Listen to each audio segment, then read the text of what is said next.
Hi dear learners, welcome back once again. This is Aminul Islam, your English tutor, and I'm here to present you another very interesting topic of preposition, that is the use of for, since and from. Okay, maximum students make mistakes in using for, since and from, but don't worry, this class is going to be absolutely helpful to clear all your doubts of using for, since and from. Just stay tuned till the end and follow and subscribe me so that you can get all notifications and update for such type of classes of English grammar.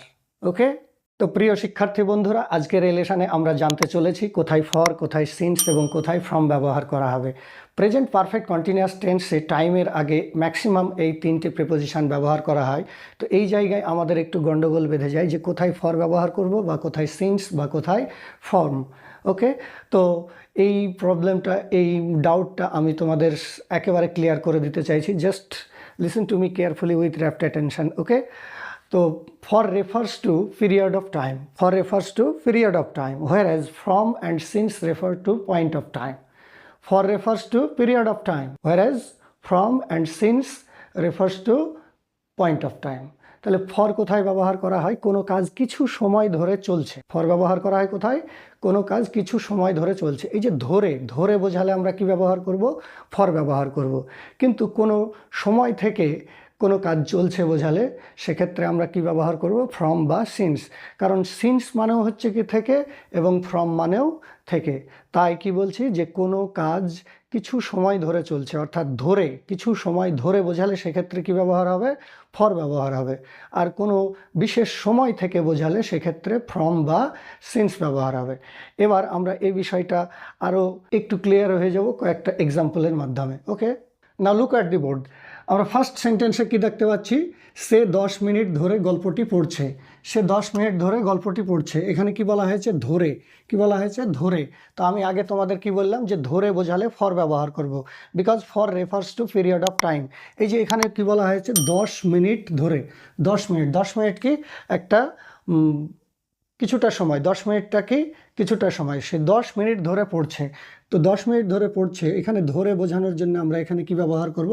For ব্যবহার করব। তো সেই হিসাবে যদি আমরা এই সেন্টেন্সটাকে ইংলিশে convert করি বা ট্রান্সলেট করি, তাহলে কি হবে? He has been reading this story for 10 minutes.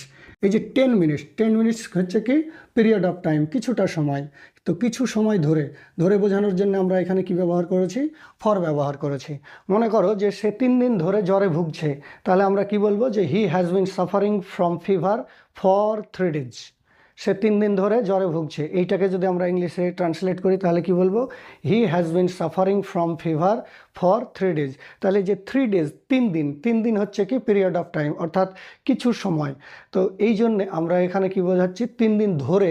এই ধরে জন্য আমরা এখানে কি বলছি? ফর ব্যবহার করছি। তাই কি হলো? সে 3 দিন ধরে জ্বরে ভুগছে। এটার ইংরেজি কি হলো?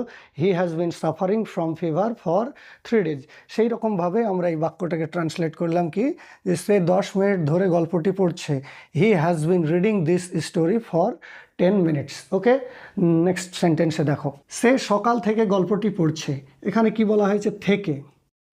সেম সেন্টেন্স, তিনটে বাক্যই একই রকমভাবে বলা আছে। এখানে কি বলা আছে? ধরে, এখানে থেকে, আর এখানে সকাল 7টা থেকে।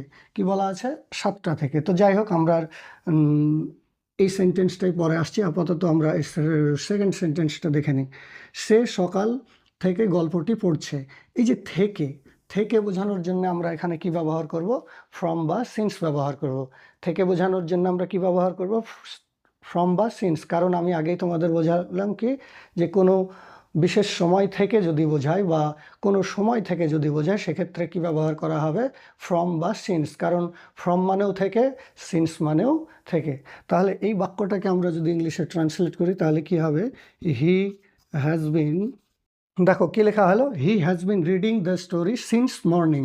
এই যে মর্নিং, সকাল থেকে। কি বলা হয়েছে এখানে? সকাল থেকে। কি বলা হয়েছে? সকাল থেকে। থেকে বোঝানোর জন্য আমরা এখানে কি ব্যবহার করেছি? সিন্স। ঠিক আছে, he has been reading the story since morning. ঠিক আছে, সে গত সপ্তাহ থেকে স্কুলে অনুপস্থিত আছে। He has been absent from school since last week. সে গত সপ্তাহ থেকে স্কুলে অনুপস্থিত আছে।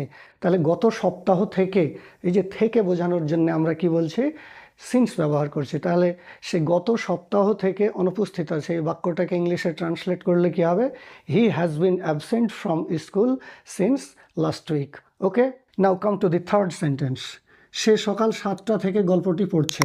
এই যে 7টা থেকে, কোনো একটা নির্দিষ্ট সময় থেকে, কোনো একটা নির্দিষ্ট সময় থেকে সে সকাল 7টা থেকে গল্পটি পড়ছে। তাহলে সকাল 7টায়, যে 7টা ঘড়ির টাইম, 7টা থেকে, তাহলে কোনো একটা নির্দিষ্ট সময় থেকে। তাহলে থেকে বোঝালে কি ব্যবহার হবে, ফ্রম বা সিন্স। তাহলে এই বাক্যটাকেও যদি আমরা ইংলিশে কনভার্ট করি তাহলে কি হবে, দেখো কি লেখা হলো, হি has been reading the story from 7 AM। এই AM মানেই তো সকাল বোঝাচ্ছে। তাহলে সকাল 7টা, ফ্রম 7 AM মানে সে সকাল 7টা থেকে এই গল্পটি পড়ছে।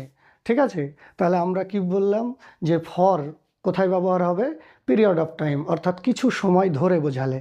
আর সিন্স বা ফ্রম কোথায় ব্যবহার হবে, কোনো সময় থেকে বোঝালে। ঠিক আছে, তাহলে আশা করছি তোমাদের সামনে বিষয়টা ক্লিয়ার হয়ে গেল। এই জায়গায় ফ্রম এবং সিন্সের ক্ষেত্রে আমি তোমাদের একটা এক্সট্রা ইনফরমেশান দিয়ে দিচ্ছি। সেটা হচ্ছে যে আমরা সিন্স ব্যবহার করব পাস্ট টেন্সের ক্ষেত্রে। সিন্স ব্যবহার করব কোথায়, পাস্ট টেন্সের ক্ষেত্রে বা পারফেক্ট টেন্সের ক্ষেত্রে, এবং ফ্রমকে সমস্ত টেন্সেই ব্যবহার করা যেতে পারে। ওকে, তাহলে কি বললাম, সিন্স ব্যবহার করা হয় পাস্ট টেন্স বা পারফেক্ট টেন্সের ক্ষেত্রে, এবং ফ্রমকে সব টেন্সেই ব্যবহার করা যাবে। ওকে, আশা করছি তোমাদের সামনে বিষয়টা ক্লিয়ার হলো।